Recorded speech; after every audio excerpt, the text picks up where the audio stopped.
Well, hearing no other business, um, I'll thank our sponsor, SCMS, for their helping to fund the mostly the IT uses that we have for our website and our Zoom bill. And since we're virtual, nobody has bought dinner tonight. Hopefully everybody is having a pleasant dinner wherever they are. Other than that, maybe it's time to start the program. I have, unfortunately, as I mentioned to some folks earlier, I need to reboot my machine. Okay. So, and so should I introduce yeah, we can just, Coe Ramsey and Patrick Cross joining us? From Brooks Pierce, we can introduce our folks, and okay. That way I don't have to be able to see my notes. All right. Well, we're delighted to have yet another in a series of law updates from our SBE folks who have been working with SBE regulatory matters for many years with Brooks Pierce, McClendon, Humphrey, and Leonard LLP, aka Brooks Pierce. And I'll just pass it off to Coe and Patrick. Great. Thank you, Dan. Can everyone hear me? Okay. Loud and clear. Good. I'm in transit, so I have pulled over here. But I thank you, Dan, for inviting us and having us back again. And I appreciate the timing this year, because this is allows us to have a bit of a dress rehearsal going into NAB. And we'll be giving an update for the national board, along with various other things going on at NAB. So appreciate the timing, and I hope to see some of y'all at NAB. I was on this call, I guess, last year. And we're now going into our second year with Brooks Pierce being counsel for SBE. And so we have enjoyed our first year and continue to be honored to represent the organization, and appreciate the invite to be with you and other chapters for events like this. With me on the call tonight is my colleague, Patrick Cross. He's a core member of the team at Brooks Pierce in our representation of SBE. And Noah Hock is also maybe joining us to say hello. I don't believe he's on yet as well, but Noah is also a very critical member of the team. We will all three be at NAB. And so again, hope we can see you guys there. I am only able to be on here for just a few minutes, and then I'm going to turn this over to Patrick. But there's two items that I just wanted to cover briefly. One, I've spent a lot of time on in the past several years, involved with the Next Gen TV conversion, ATSC 3.0, and just wanted to provide a brief update on the pending proceedings at the FCC. One is the multicast licensing proceeding that remains pending. It's been pending since November of 2001. It got a little complicated around an issue referred to as lateral hosting. That's where a station that is remaining in 1.0 needs to arrange for the hosting of one or more of its multicast on another station in 1.0 in order to facilitate the transition in a market, or the deployment in the market of 3.0. That continues to be making its way through the commission. The expectation is that that's going to be resolved for the most part, consistent with NAB's request in its petition for rulemaking. With the exception of lateral hosting, it's not entirely clear where that point is going to be. But in the interim, the STA process is continuing. The second proceeding on 3.0 we refer to as the sunsets proceeding, and that involves the substantially similar rule, which is scheduled to sunset in July of this year, July 17th. One would think we might have action by the FCC by July on this order. It's not clear the timing of this. We expect that, I guess we hope that we'll see some resolution of these 3.0 issues in short order. But the fact that a sunset deadline is nearing doesn't mean the commission is going to act before it, because the second sunset has already been extended, and that was related to the A322 sunset, which had scheduled to sunset in March, but that sunset has now been delayed. The commission stayed the sunsetting back in March, and so that proceeding is continuing. The draft, we understand, is on circulation with the commissioners, and it's reported that both of these sunsets are going to be extended indefinitely. There's considerable concern among television operators around the indefinite suspension or extension of the substantial similarity requirement. And as you might expect with many things like this, the commissioners are sort of split based off politics. The Republicans generally are supporting a specific sunset of the substantial similarity deadline requirement, and the Republicans are concerned that the Democrats are concerned that doing that would result in 1.0 consumers being left behind. The other sort of development on 3.0 is NAB has requested that the commission launch a task force to really focus on NAB and focus and work in conjunction with broadcasters, programmers, and other constituents, the electronics manufacturers, to really put a shot in the arm when it comes to 3.0 deployment. And we also saw a week or two ago a letter from 29 senators basically asking the FCC to do the same thing, to take an active role in 3.0. So that's my update on 3.0. The other topic I just wanted to cover briefly before turning over to Patrick is, you probably are aware that at the end of the year, Congress passed a law that will now create a new opportunity for certain low power TV stations to convert to Class A status. That was a one-time opportunity years ago. There is now another opportunity for that, and that would allow certain low power TV stations to convert to primary status and have certain interference protections from full power stations. The opportunity is fairly limited. It's only available for low power TV stations that operate in smaller markets. That has been defined by Congress as markets with not more than 95,000 households, as determined by Nielsen.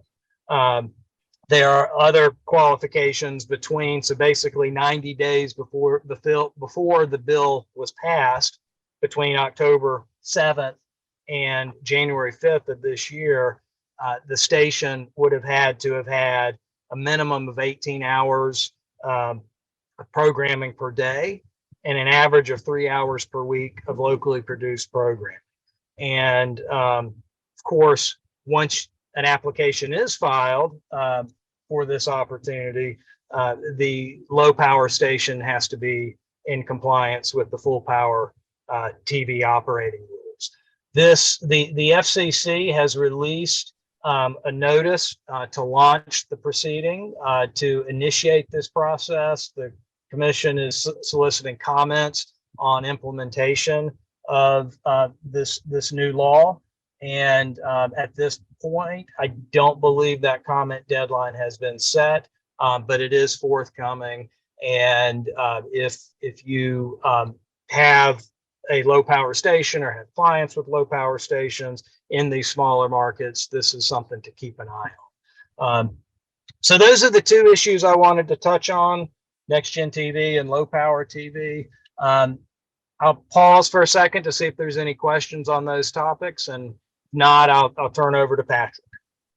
I had a question about lateral hosting, if you don't mind, Coe. Yeah, sure thing. One of the things that I've been trying to figure out is what problem are they trying to solve? What is the concern with lateral hosting? Well, the concern from the FCC, you're saying? Yes, exactly. Yeah. I mean, I would, if I could understand everything the FCC was doing, that would be really good. I mean, I think the concern from the FCC is that they have viewed this opportunity to basically move a 1.0 to another host to be required really only in the case for the lighthouse station. So when the lighthouse station turns off their 1.0, they've looked at that as that's where you need to have flexibility to move your multicast to other 1.0 hosts. So it was a non-precedent setting decision because they understood that was a bona fide need for the host station. That's right. And the licensing framework from the beginning with 3.0 has always been around the concept of a station converting to 3.0 and moving its 1.0s to a host station. And so a 1.0 remaining in 1.0 and moving one of its multicast to another 1.0 just sort of doesn't fit that paradigm, which was the basis for the entire licensing framework. And honestly, I think it's a piece of the 3.0 deployment puzzle that's a little difficult to understand why that might need to be done. The putting together a market really is putting together a jigsaw puzzle, and making sure that and there's been a few markets where it really is necessary for there to be lateral hosting.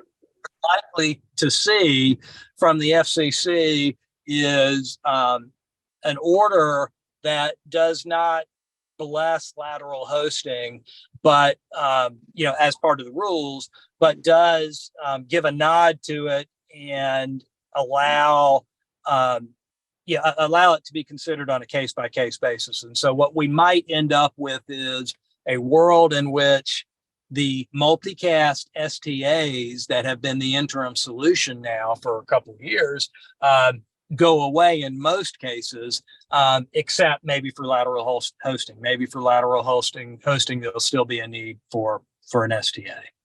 So I think that's where we're headed. I wish I could tell you when.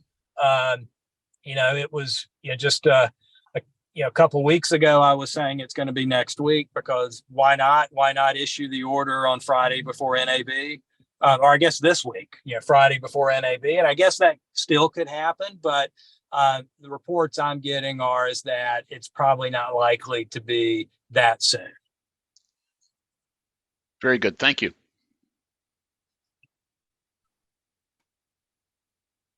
Well, great. Well, if there's no other questions on those two topics, like I said, I've got to sign off. But before doing that, let me introduce you to Patrick Cross. Patrick has been with us for, I probably should just say forever. I can't remember off the top of my head, but Patrick has been a critical player in our law firm for many years and is a lover of all things broadcast. And so, Patrick, let me turn it over to you. And what else you got for the group?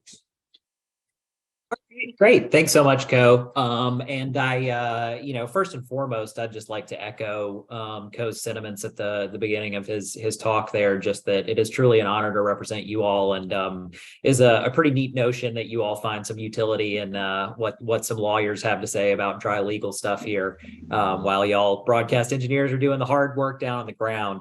I want to start off, unfortunately, with some bad news for those of you who are going to be going to the frequency coordinator meeting at NAB. You're going to get a reprise performance of this presentation you're about to hear. So, maybe you can take notes and, compare it against what we talk about next week to see if there are any discrepancies. But I've got, a very long, robust, about 13-page document here that I am not going to try to completely summarize or go entirely through. If you all have any questions at any point, I am like a typical lawyer and I'm going to railroad along here and just talk and listen to the sound of my own voice unless somebody speaks up. So please feel free at any time to jump in. But otherwise, my hope is to hit sort of the high level topics here that I think are of interest to you all, and then respond to any questions as needed. I think one of the things to start off with is that part of the reason that, Coe's presentation focused on the fact that FCC action is not immediately forthcoming is that you have, as Coe mentioned, a split across party lines at the FCC. And I've been doing presentations like this for years and years, and it's the past couple of years have really, really shocked me now, because for years I have been saying, yeah, we still don't have a fifth commissioner. And that's still the case with Gigi Sohn's nomination having been withdrawn. We're still split along party lines. And so you're not seeing a lot of heavy hitting broadcast activity. You're seeing, a few interesting NPRMs thrown out. You're seeing a lot of activity, which I'll get to a little bit further on down the line on EAS. Because it's a truly kind of bipartisan issue, more or less. And so it's easy to get commissioner agreement on that type of topic. But so I use that as an umbrella sort of framing device of sort of where we currently stand in the FCC sort of goings on, that there's not a lot of ability for movement on truly controversial issues right now. But I'll step back, and sort of the most sort of recent thing that I'd like to discuss for you at a high level is not actually from the FCC, although it has FCC implications. And that's from the National Telecommunications and Information Administration, NTIA.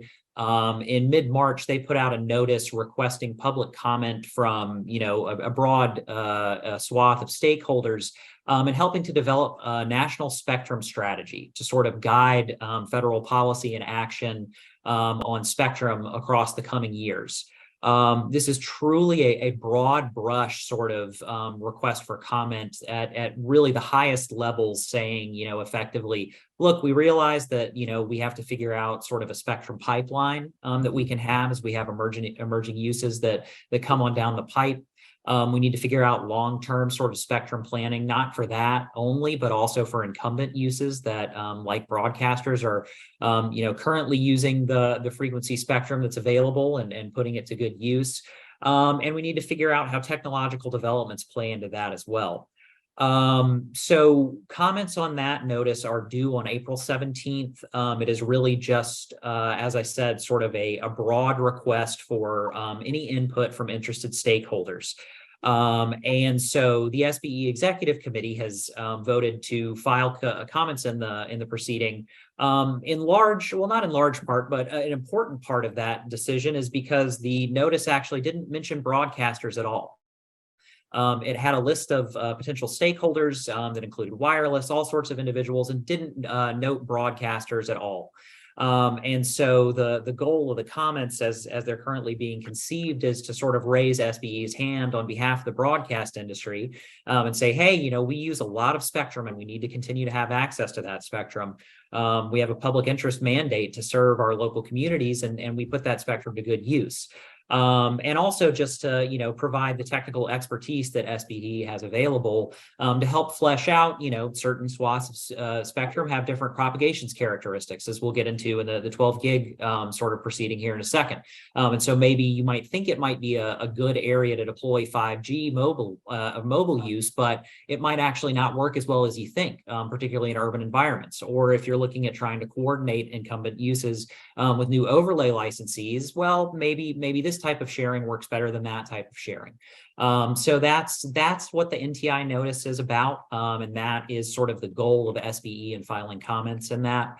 Again, I expect, because this is really truly just the first salvo from NTIA, I don't expect this to result in any sort of formalized proposals for spectrum recalibration at this point, but I think it will sort of set the tenor for how that proceeding will go forward from that point. And so I'll use that as a bridge to go over into the 12 gig proceeding that I just mentioned, in particular the 12.7 to 13.25 gig swath that the FCC has recently sought comment on. Of course, there's also the pending 12.2 to 12.7 gig proceeding that has sort of been laying dormant for a while now. And so you have those two 12 gig proceedings technically, but the most recent one is on that higher area of the band. And the FCC recently put out a notice of inquiry, which is, you hear us say notice of proposed rulemaking a lot. This is sort of the step even before that. This is an initial policy cut from the FCC to say, hey, we're considering doing X. We don't even have any proposed rules or any proposed sort of path forward, but we're considering this as a broad sort of proposal. What does the industry think of this? What do the industries think of this? And so in this case, they're looking at 12.7 to 13.25 for potential 5G use for mobile broadband more generally. And, it comes against the backdrop of legislative interest in trying to figure out, sort of solutions for greater 5G deployment and 6G and beyond. SBE filed comments in that proceeding to note, well, yeah, we understand that you're interested in more spectrum, but there's tons of broadcast auxiliary operations that currently are in that band, and there's not a ready sort of surrogate for the uses we have in that band. We can't just pick up and move necessarily to another area of the spectrum, given the particular uses that we put it to. And by the way, 5G deployments in that band might not actually go as well as you think they might because of the unique propagation characteristics. So that's, again, because this proceeding is in its sort of nascent stages, I don't want to spend too much time on it, but I did want to bring it to your attention, particularly because SBE has filed comments in that proceeding. And, they're supported by comments from NAB and IBAS as well, sort of echoing the same point. So, there's a meaningful broadcast contingent that's, representing broadcast interests in that proceeding currently. The next item that I'll move on to here is sort of truly like the most recent action that's occurred. And so this is a recent NAB waiver request for a rule that's been around for almost a decade now, but that has never actually gone into effect. And that's a particular FCC rule coming out of the video description, now audio description requirements back in around 2015. That would require broadcasters to audio describe non-textual emergency information. And so, you think of your newscast, and when you have a map of sort of the path a tornado is going to take, that's what we're talking about. We're talking about a requirement to actually run a second audio programming stream that contains an audio narrative of that visual representation that you're seeing on the screen. Since that was adopted in 2015, as I said, it's never actually gone into effect because NAB and others have previously filed waiver requests saying, hey, look, we support this. This is a great idea. We want to make sure that all individuals with disabilities are able to get access, timely to crucial emergency information. But the practical reality is we don't have a solution for that yet. We don't have an automated way to convey graphical information textually. And moreover, as it kind of stands right now, it's likely that your newscaster is going to say that information anyway. They're going to describe the path of the hurricane. So it's already probably going to be part of the primary audio stream. So it's not clear that there's a tremendous need for this. And really kind of the greatest fear is if you let this rule go into existence and require broadcasters to come into effect with it, then a knee-jerk reaction might be, well, we're not going to run graphics anymore that have that information. And that's sort of the worst case scenario that we could have. So the last waiver request was for 5 years, and it was going to last until May 26th of next month. So NAB has sort of re-upped the waiver request over this past week and said, look, we'd like at least 2 more years to try and sort through the technical issues here. The FCC just put this out for comment with opening comments due April 24th and reply comments due by May 1st. It's a really tightened sort of timeline because of the fact that the rule, absent further FCC action, will take effect at the end of May. SBE previously filed comments, I think, on the original waiver request back in 2015, which was for a very brief, like 6-month period. And so it's an interesting item to note, and one that, either you're going to have good news to deliver to your stations, or you're going to have the bad news of, hey, we got to figure out a compliance framework for this because the FCC is going to let this rule finally come into effect at the end of May. So it's something to monitor. It's something that we're monitoring, and we'll certainly let you know about as that continues to develop. The next item that I'll move on to are the latest FCC actions in the EAS area. And so, as I mentioned, this has been an area where it's relatively easy to get bipartisan support for EAS. And so you've seen a lot of EAS activity from the FCC.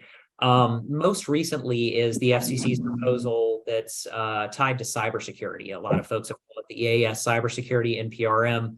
And I think that's a good way to frame it. I think another thing that I really want to make sure I flag for you all is that it's not just about cybersecurity.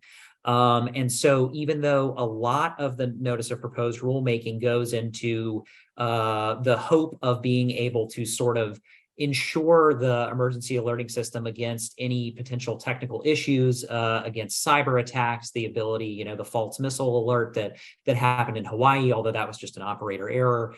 But the zombie apocalypse warning that went out over the EAS in 2018 or so, if I'm remembering correctly. Setting all of that aside, there are also core sort of rule changes that are proposed in the cybersecurity NPRM that can have a tremendous effect for you and your stations. One in particular that I want to note for you is the current requirement to get your EAS equipment that is in disrepair fixed within 60 days, or otherwise you have to submit a sort of an informal communication to the director of the local field office to let them know the problem, the status, what you're doing to fix the EAS equipment that's not operating correctly.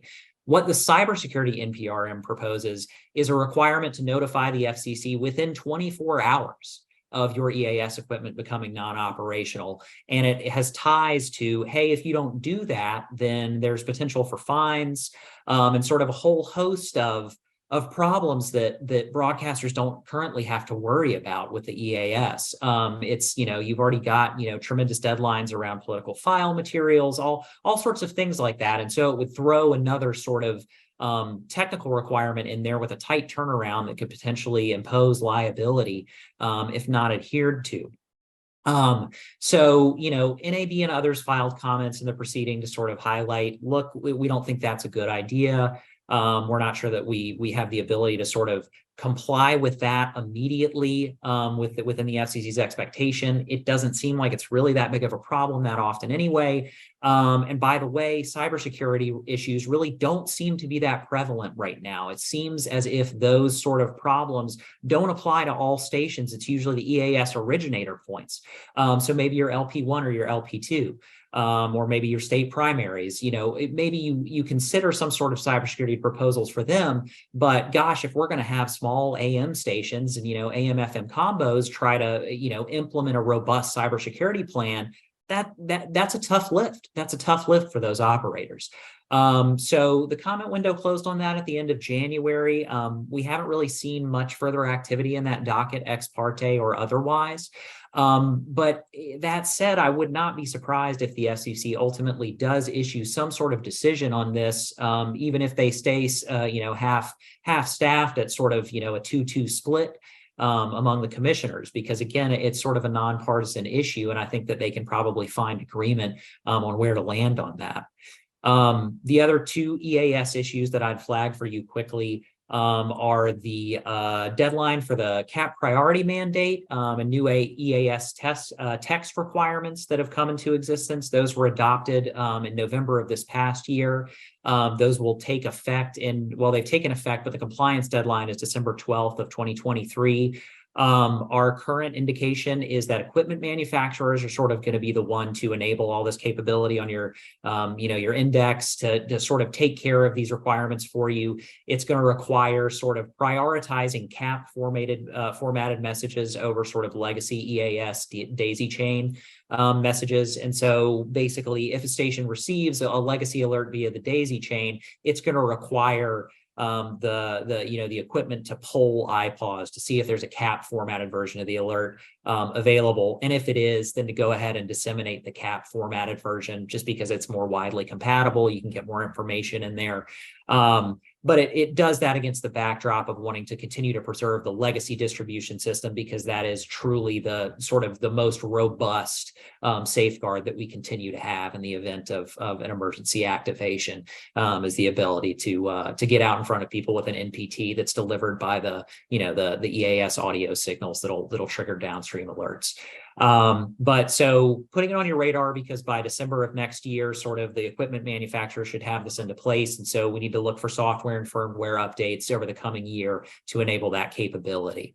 And then the final note that I'll flag on the EAS front are the state EAS plans are in sort of somewhat of a state of flux right now. The FCC rolled out a new filing system called the Alert Reporting System, ARS, which if you're not looking closely at the FCC's filing systems, you might all of a sudden end up in the antenna structure registration, ASR, because they're so close, just a flip of those last two letters. But the Alert Reporting System is the new repository for state plans. State emergency communications committees were to file those July 5th, 2022. The shocking thing, though, is that Public Safety and Homeland Security Bureau, as of today at least, has still only approved 11 of those state plans. So I know that the folks at the Public Safety and Homeland Security Bureau have been reaching out to state emergency communications committees to try and get some clarity on certain things, make sure that there aren't any issues with the state plans, like single points of failure where you have, two local primaries sort of monitoring one another. And so it really, that doesn't really serve the purpose there, because if one of them goes down, then the other one isn't going to be able to do the required activations. But so that's something that's still sort of in flux right now. The state plans, your state plan may have been updated, but not yet approved. And they're no longer available for immediate download on the FCC's website. They're filed under cover of confidentiality. And so since they all haven't been approved yet, we still haven't really seen what that looks like. How we're going to get information out to all the stations about, well, who are your monitoring sources, and so on and so forth down the chain. What are the state level activations that we're going to prioritize? What are the codes that we're going to use? So that continues to be in a state of flux. My hope is that Public Safety and Homeland Security Bureau are going to iron this out before the next July filing deadline to sort of certify to the accuracy of the annual report.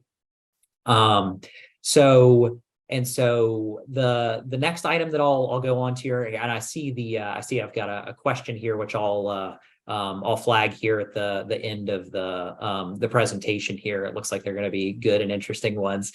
But the Space Bureau and Office of International Affairs is something that I wanted to flag for you all. It's the FCC had their big official launch today for this new set of offices in the FCC's divisions. The reason why I wanted to flag this, it seems like, just a reorganization, from the International Bureau, which has been sort of our longtime contact point for all broadcaster earth station authorizations. It's been, that for a long time, and now it's just going to be renamed to the Space Bureau. And there will be an Office of International Affairs that handles sort of more of the international issues. But I want to flag it for you all because as we change over to the Space Bureau and the International Bureau is decommissioned, I do just have like the lawyer spidey sense concerns in the back of my mind of the fact that you have International Bureau staff who currently have tons of reps with broadcast or earth station authorizations, your C-band dishes, your KU and S, dishes for S&G trucks, and all that. And I do worry that as the filing system changes over, as the staff personnel potentially change over, that we're going to see potentially some slippage in earth station authorizations. There may be, for instance, sort of renewal deadlines that all of a sudden get, flummoxed up as they get ported over to the new system, different things like that. That's all speculation on my part right now, but I wanted to flag it for you all and bring it to your attention because it is something that is happening, and you're going to see a change from sort of the International Bureau filing system over to whatever the new filing system is called, the Space Bureau filing system or whatever it might be. And so it might be worthwhile to go through and check your various dish authorizations to make sure that they're all still correct and accurate. I know that we're starting to run on here at a lot of legal talking, so I'll try to wrap up this last little section here pretty quickly. We've got 2 FCC dockets that are updates to the full service and Class A television rules. That's docket number 1. Docket number 2 is the updates to the LPTV and TV translator rules. Both have the same fundamental premise. Basically, hey, look, the repack's over. And the LPTV analog to digital conversion is now over. We have tons and tons of rules in Part 73 and Part 74, nonetheless, that continue to refer to outdated legacy concepts about, analog coverage requirements, LMS, forms that, are 30 years old that no longer have, any relevance to sort of broadcast operations. One easy example I can give you is there are still references in the rules to comparative hearing processes for license renewal applications, which has, been gone and done and dusted for about 30 years now. So the sort of the nuts and bolts of this are that SBE has filed reply comments in the LPTV and TV translator rule docket to address uniquely technical issues. There were some questions there about PSIP. And sort of whether or not that would cause issues with LPTV and TV translator channel confusion, and sort of how geographic conversion for NAD 27 to NAD 83 coordinates should occur, as well as sort of the best way to implement rule changes for corrections for slight, discrepancies. Like sometimes you'll have a Latin long that's off, by a very, very small amount on an antenna structure registration or something like that. And so sort of it targeted, hey, how should we address that? How do we fix that in an easy, administratively sort of reasonable way? The last few items that I want to flag for you here are the 6 gig band, because that's been ongoing for a while. I don't have any sort of meaningful updates for you, except to say that sort of, as I'm sure you're aware, in April 2020, the FCC opened up 1200 megahertz in that band to unlicensed wireless broadband services. You've got indoor low power as well as standard power operations. That took a trip up to the DC Circuit based on an appeal filed by NAB, and it's back at the FCC now, sort of seeking comment on remand from the DC Circuit about whether a sliver of the band should be reserved exclusively for broadcast operations. The concern being that sort of the automated frequency coordination systems that went into effect in the 2 gig band in particular are sort of similar to what are being proposed in the 6 gig band. And we had a lot of problems in the 2 gig band and still have a lot of problems in the 2 gig band. So maybe therefore it warrants reserving a sliver of 6 gig for continuing broadcast BAS use. So there's been no action on that so far. The FCC has slowly been rolling out conditional approval for automated frequency coordination systems in the 6 gig band in the interim. Recently, the FCC's Office of Engineering and Technology, OET, sought comments on a request from Wi-Fi Alliance, who is one of the conditional approvees, basically to waive certain aspects of the conditional approval regarding building entry loss, BEL. I'm not going to get down into the weeds on that, but it's something that the FCC is currently soliciting comments on, and sort of more broadly how the AFC system should be put into use. At the same time, experimental authorizations for 6 gigahertz tests are being rolled out and have been sort of authorized since May of 2022, and are continuing to roll out on, the experimental temporary authority.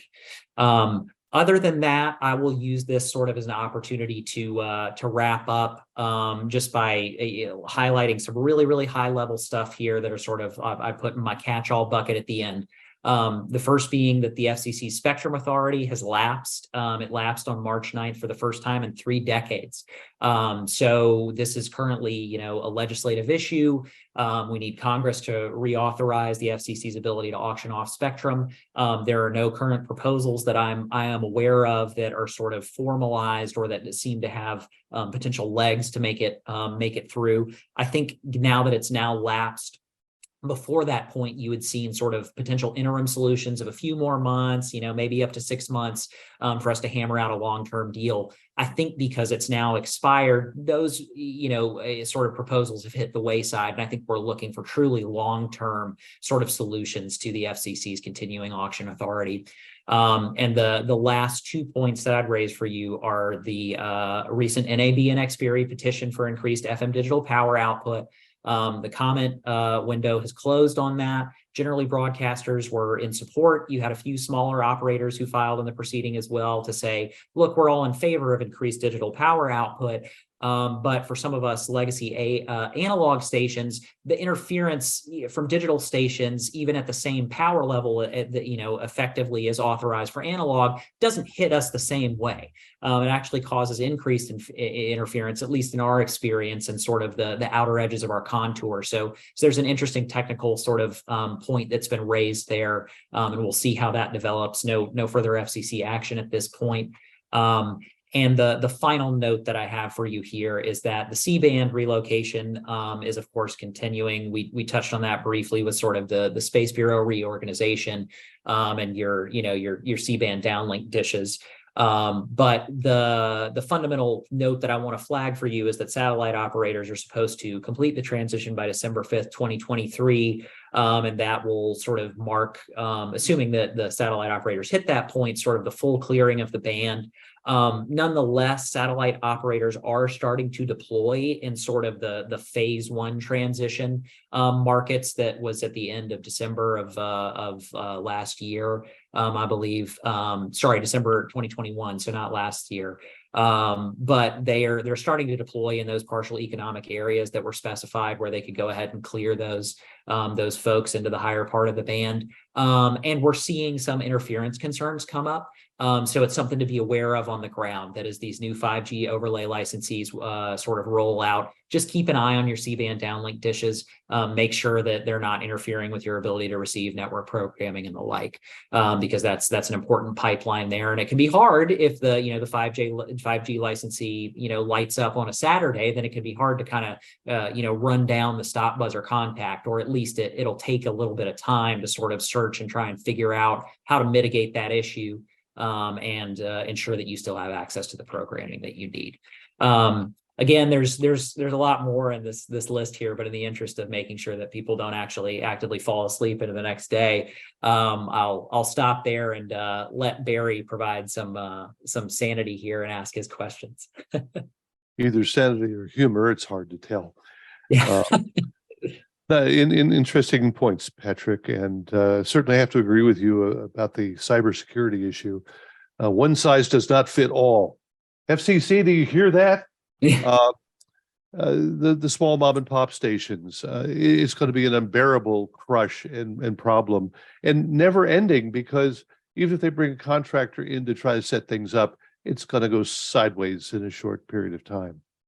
I could agree with you that the 60-day period of notifying EAS boxes out of service, this is a real problem.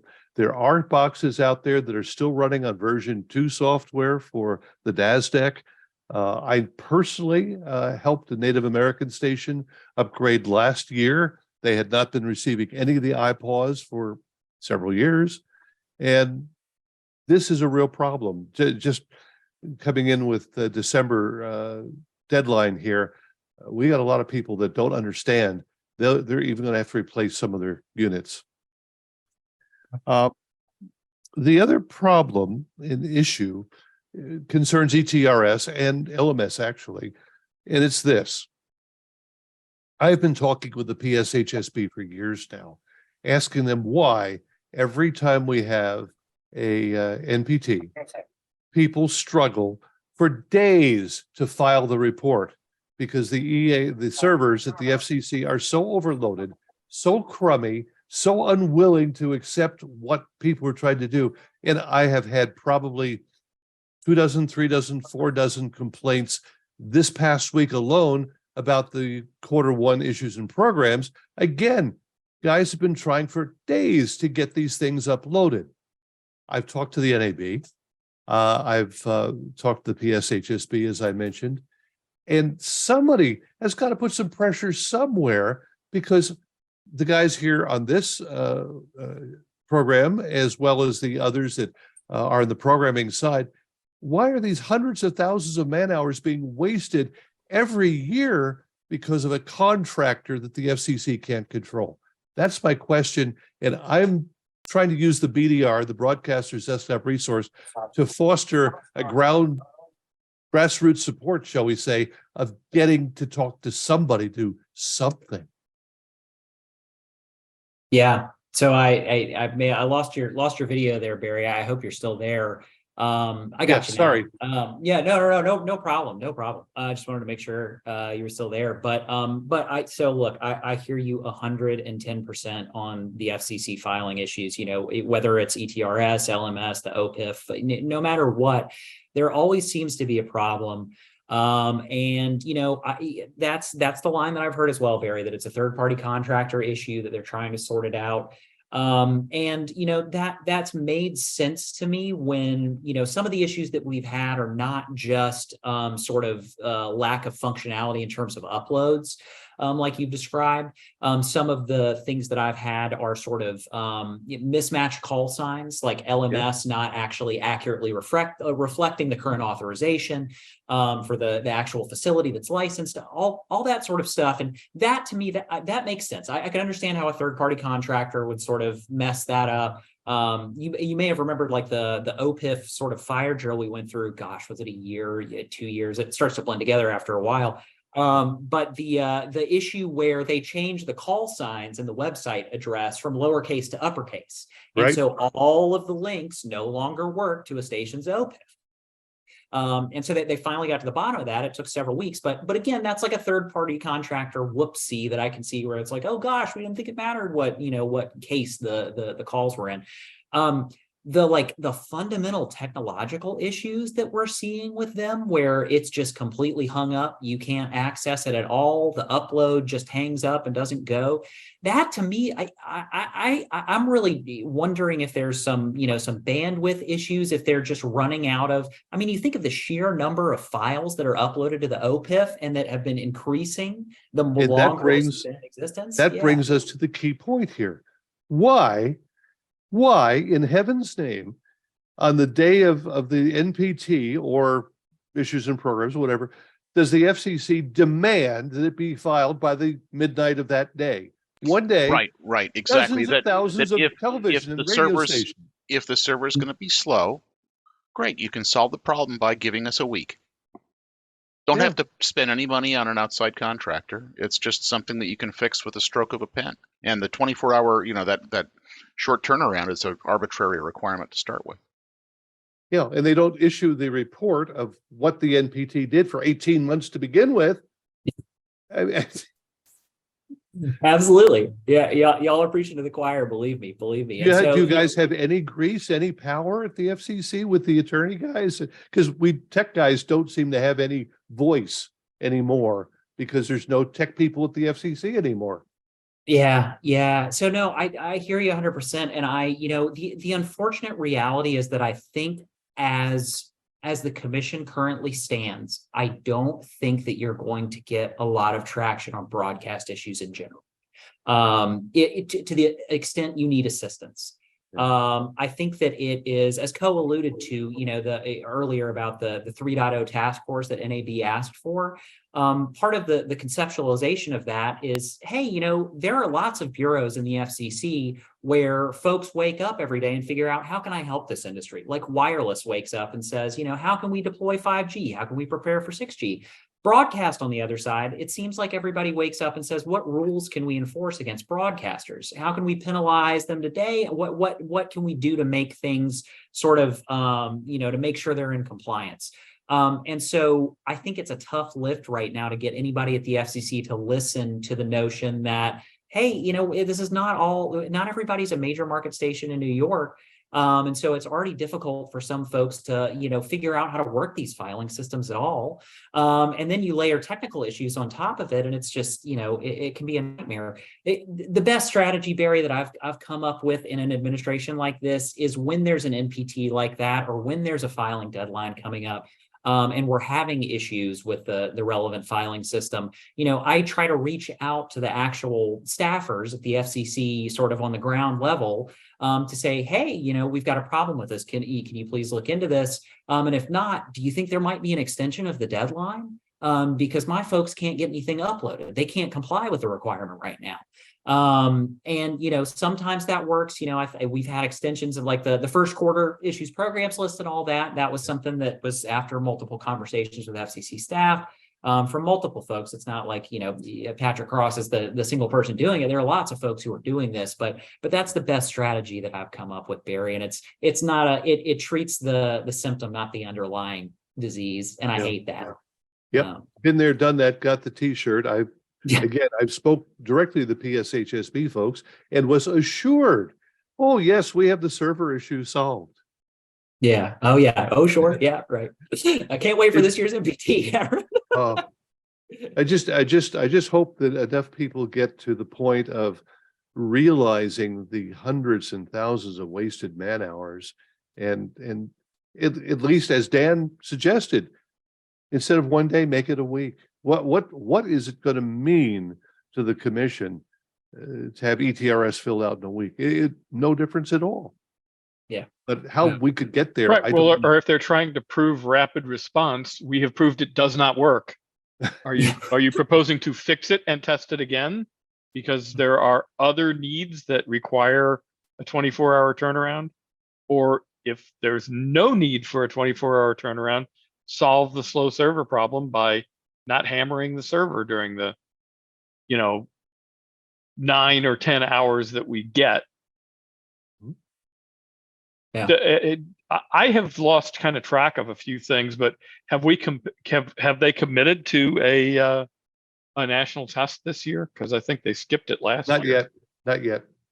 It's all I've heard is informal from public safety that they anticipate having one. And I think the thing that suggests to me also that they would is that we just have the Form 1 filing requirement, which I know is technically it's required under the rules the way they read it, which I think is totally defensible. But I think as long as you're going to have a Form 1 filing with all the sort of state of the art of each station's EAS kit, then why not just go ahead and throw in an NPT? You've already knocked one of the requirements out. So if you want to get technical about it, I know people, you're talking about call letter changes, people that change jobs. And now the new people are trying to file the Form 1, which the system rejects because they don't have the same user or password. And you go round and round. And I suggested to the commission that the LMS have the EAS contact person in there so that it can be updated as needed. But don't get much response. Don't get much response back. Yeah, that doesn't surprise me, unfortunately, Barry. And especially not in writing. They will occasionally tell you something verbally, but they will not send you a letter. Yeah. Are there other questions? We have a room full of people. I'm sure there's other questions from the group. No?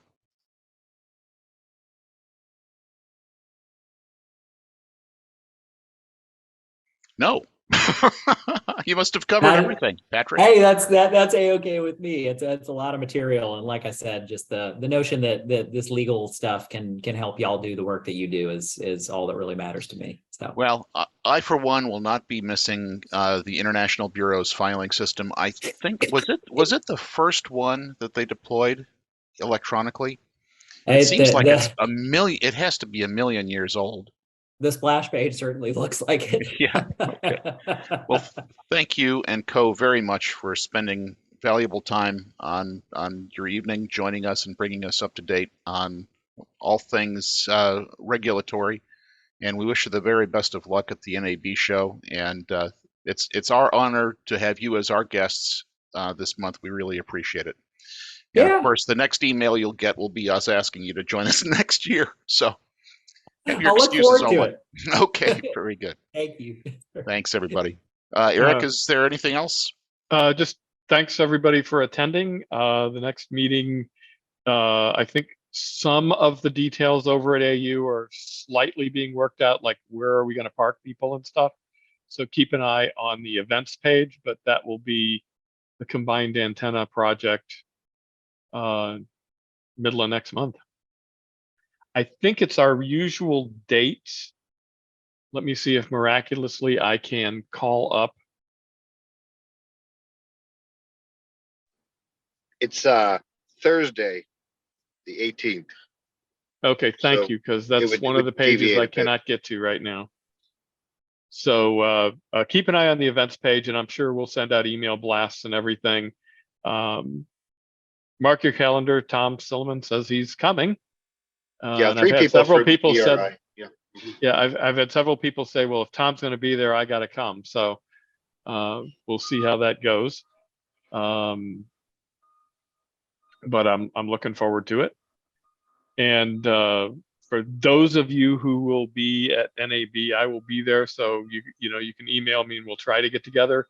I'm planning to make the national meeting. I'm planning to make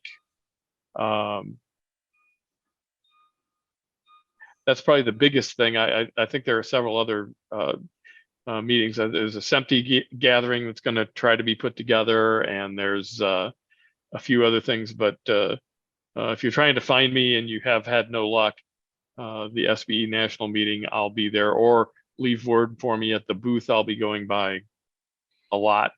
Because I do not have to call on vendors for project work anymore. So I'm just going to be walking the floor.